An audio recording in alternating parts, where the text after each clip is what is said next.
minus 30 degrees. No heating. No insulation. No supermarket. Just snow, wind, and a group of humans who had absolutely no business surviving this. And yet they did. For over 300,000 winters. By the end of this video you'll know exactly how, and some of what they figured out. The problem was bigger than cold. Modern survival science still can't fully explain. Before we get to the solutions, understand the actual scale of the problem. Ice Age winters in Europe and Central Asia regularly hit minus 30 to minus 40 Celsius. Wind chill pushed it further. A human body with no shelter, no fire, and no animal skins loses core temperature within an hour. At minus 30, exposed skin begins to freeze in under 10 minutes. Modern hypothermia protocols consider minus 30 a mass casualty event risk. Ancient humans lived in it. Every year. For hundreds of thousands of years. They didn't survive by accident. Fire was everything. Fire was the central technology. But fire in an Ice Age winter is harder than you think. Green wood doesn't burn. Wet wood smokes but doesn't heat. Finding dry fuel in a landscape covered in snow and ice required advanced planning and caching. Ancient humans stored dried wood and tinder during summer specifically for winter. They identified wood types that split and burned cleanest. Birch bark contains natural oils that ignite even when damp. Some groups used animal dung dried in summer as reliable winter fuel. The fire itself was a technology stack, not just a flame. But that's not even the craziest part. Fire alone doesn't keep you warm in minus 30 without shelter. The wind steals the heat in seconds. So ancient humans built the first central heating system by accident. They dug into the earth. Underground temperatures even in severe Ice Age winters stay between 5 and 10 degrees Celsius just a meter below the surface. A pit shelter half a meter into the ground with a fire inside is not minus 30. It's survivable. They figured this out before anyone had a theory about geothermal heat. They found it by not dying. The shelter was not what you think. Popular imagination puts Ice Age humans in caves. Caves were used but were rare, competed for, and often already occupied by bears, cave lions, and hyenas who were also trying to survive winter and were significantly better equipped for violence than humans were. Most ancient humans built shelters. At Mazyrik in Ukraine, archaeologists found shelters built from over 150 mammoth bones and tusks arranged in interlocking patterns. Roofed with animal hides stitched together, built 15,000 years ago. The bone walls provided windbreak and structural support. The hide roofing insulated and repelled moisture.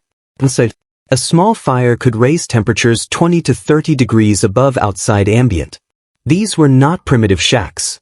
They were engineered structures optimized for heat retention using every available material. In a landscape where wood was scarce and bones were everywhere. But here's where it gets strange. Body heat was technology. A group of humans sleeping together under combined animal skins generates significant heat. A group of 10 people under furs in a small enclosed space reaches temperatures that make sleep comfortable even when outside is lethal. Ancient humans understood this without thermometers. They arranged sleeping groups by body heat output. Elders and infants in the center surrounded by adults. The geometry of warmth, figured out through tens of thousands of trial and error winters where getting it wrong meant not waking up. The clothing was engineering. Modern cold weather gear is largely reinventing what ancient humans already knew. The principle of layering, base layer trapping body heat, mid-layer insulating, outer layer blocking wind and water, appears in Ice Age clothing reconstructed from tool marks, residue analysis, and frozen specimens. The Otzi Iceman, preserved for 5,300 years, wore 5 different animal species layered strategically. Bear skin for the outer coat, deer skin for the leggings, goat skin for the inner layer. The seams were sewn with sinew using bone needles. The design kept him functional in alpine winter conditions. It was not random. It was engineered. And it gets even darker. Fat was survival currency. A thin person dies first in severe cold because fat provides both insulation and emergency caloric fuel when food runs out. Ancient humans fattened deliberately before winter. They ate differently in autumn, prioritizing high-fat foods, marrow, brain, fatty fish, to build reserves.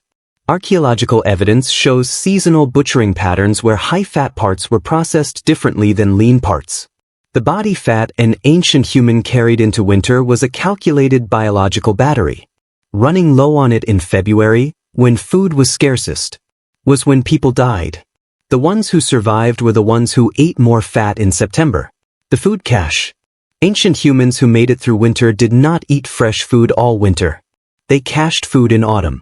Dried meat, smoked fish, frozen meat in natural freezers, essentially pits dug into permafrost that maintained sub-zero temperatures reliably. Some Arctic archaeological sites show food caches several meters deep, protected from scavengers by heavy stones, containing enough calories for a small group through the dark months. The planning horizon for winter survival started in summer. Missing the cache preparation meant starving in January. There was no emergency delivery. The cache was the plan. But the biggest twist is this. Ancient humans in extreme cold didn't just survive passively. They actively managed their internal temperature using techniques that modern science is only now documenting formally. Controlled breathing patterns similar to the Wim Hof method have been observed in traditional Arctic cultures and produce measurable increases in core temperature through metabolic heat generation.